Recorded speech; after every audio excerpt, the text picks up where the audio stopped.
Lads, the mid-1990s, your Hoover Junior blew up, bruv, and you haven't got a Hoover, so you go down to Littlewoods or Argos and for just £1.37 probably a week for the next 438 weeks, you bought this. Probably, I mean, if I found a catalogue scan, I'll stick it up on the screen now, probably the cheapest vacuum cleaner upright that the place sells. What have you bought? You dirt devil, of course. Yes, this is now completely refurbished. All of the filth and disgusting mess is out of it, and it is almost pretty much ready to go out of the box fresh. Let me show you how it came out, tell you why we've probably got to be a bit careful of the belt, and see how this thing works.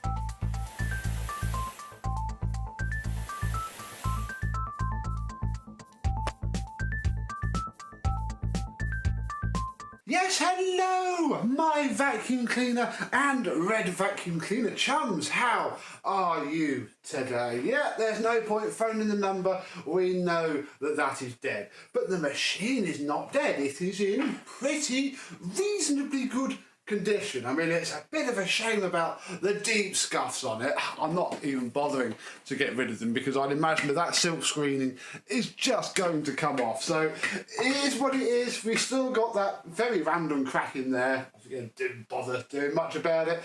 It is what it is, and yeah, it's exactly the same as it was before to a point on these parts. It's just a lot cleaner. The hose got washed.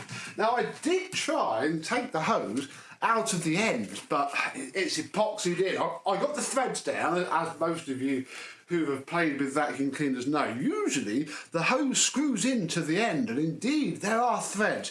I got the glue, I mean, you can see, look, I got it to a point, but I just couldn't get it to unscrew. And then I've got to put a Dyson extendy hose on it, because this being a cheap vacuum cleaner is poverty spec. It has a hose that's, I mean, it's about as long as a Sebo X series hose really, but you know, it's just as unstretchy. You still got to hold the machine, but it is there. But yeah, even if I had to put a stretchy hose on it, I think it then wouldn't have sat right, because it would have hung down, it would have clumped up and gone out and around and then fallen down there. So I think this is about as good as we're going to get it.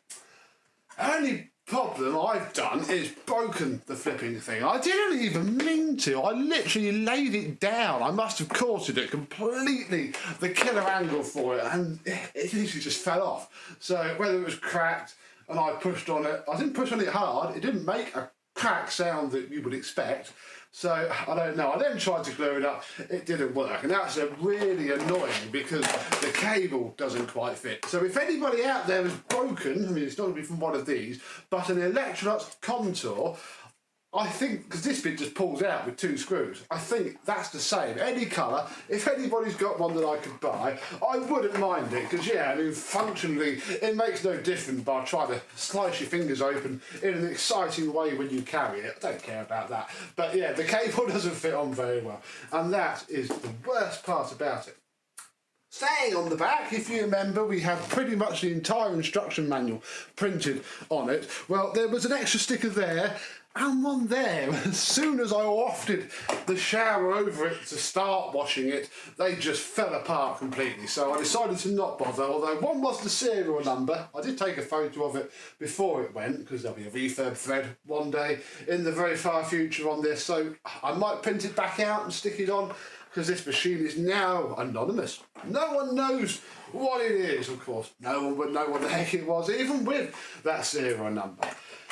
Inside, I managed to find, that's a Contour bag, I think. It's not a Dirt Devil bag. I can find no parts of this, which will be quite relevant in a minute. So, it fits. Well, it's split its thing, look. I don't think it matters. It fits. I mean, I can probably HEPA it. It's a round thing anyway, but not going to bother.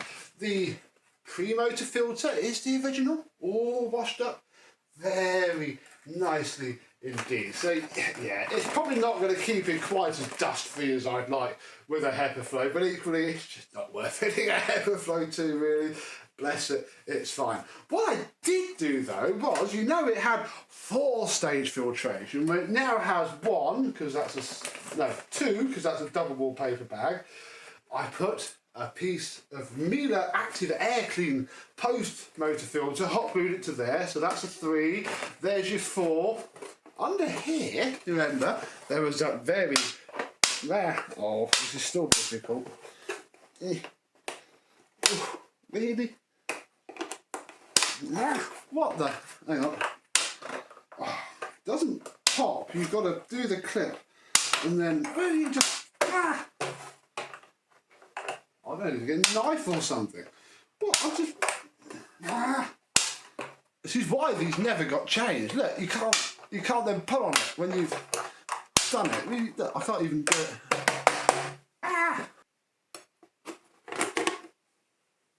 With the cover popped off, we can see, yeah, look, there's our grim post-motor diffuser. Is pretty much all that was, stops the air from flying out the front. But what I then did was cut another piece of Miele Active Air Clean post-motor filter type stuff. And it's just, well, there you go, look, it's just sandwiched in there. You watch that.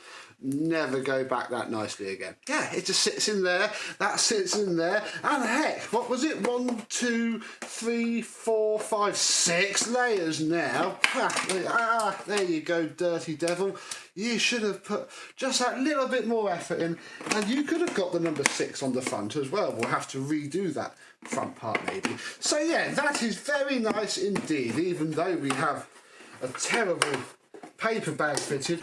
The dirt shouldn't escape, because this fantastically engineered post-motor filter will now really help. We'll leave that off so we don't add any more scratches to it, and we have a look underneath. The height adjustment works, I guess. Low and high, the sticker. What these stickers are, and there's another one, like that one there, they're blockage stickers. Somewhere, I think it's actually in the bag housing.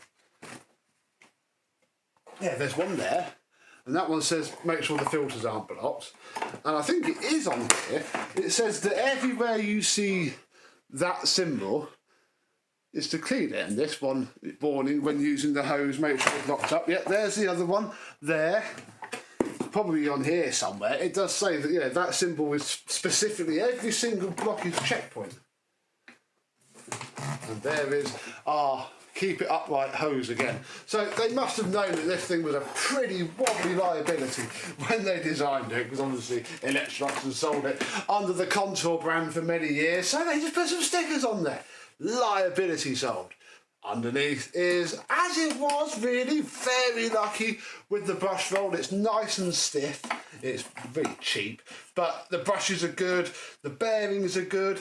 What isn't so good is the belt, and I'll not take this off yet. We'll run it first, but it uses a really thin belt that I can't find for this Dirt Devil. There's nothing for DD6114.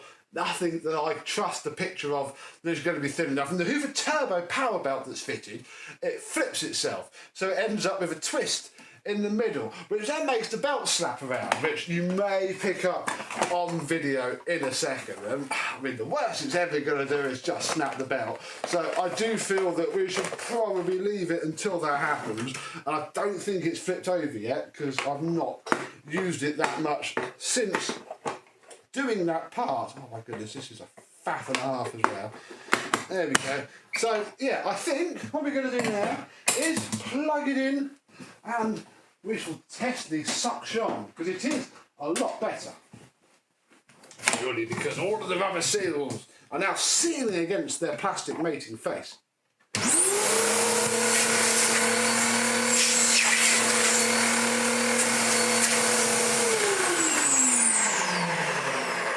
You can hear it already. Yeah, it's pulling-ish 1200 watts out of the wall, but bless it, it's such an inefficient design that by the time it's come all the way through the hose, it's leaked out a fair bit. And the whole way the casing fits together is quite janky as well. There's just a lot of random rubber seals everywhere that I think are clamped in enough. It's certainly fine enough. Oh, we don't want you on max, we'll put you on low, because it's actually not too bad to use.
it works, cannot deny that, but it's so mediocre. I think it's working fine, it's just not that good. However, what I did say that we needed to do is pop this off to check the belt.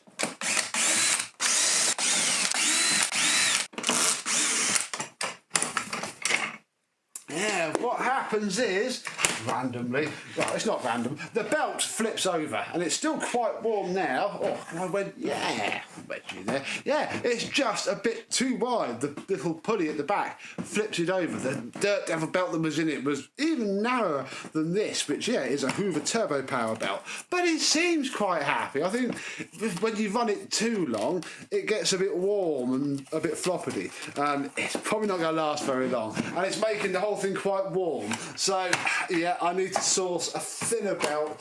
I don't think I can cut one down. I don't think I'll be able to cut it straight enough for it to not be completely off balance either. I don't know. Post your comments down below on what I should do with it. But, I mean, it's usable in small bursts. I'll be able to do the house with it. Wouldn't want to use it for too long because it'll probably melt the brush roll.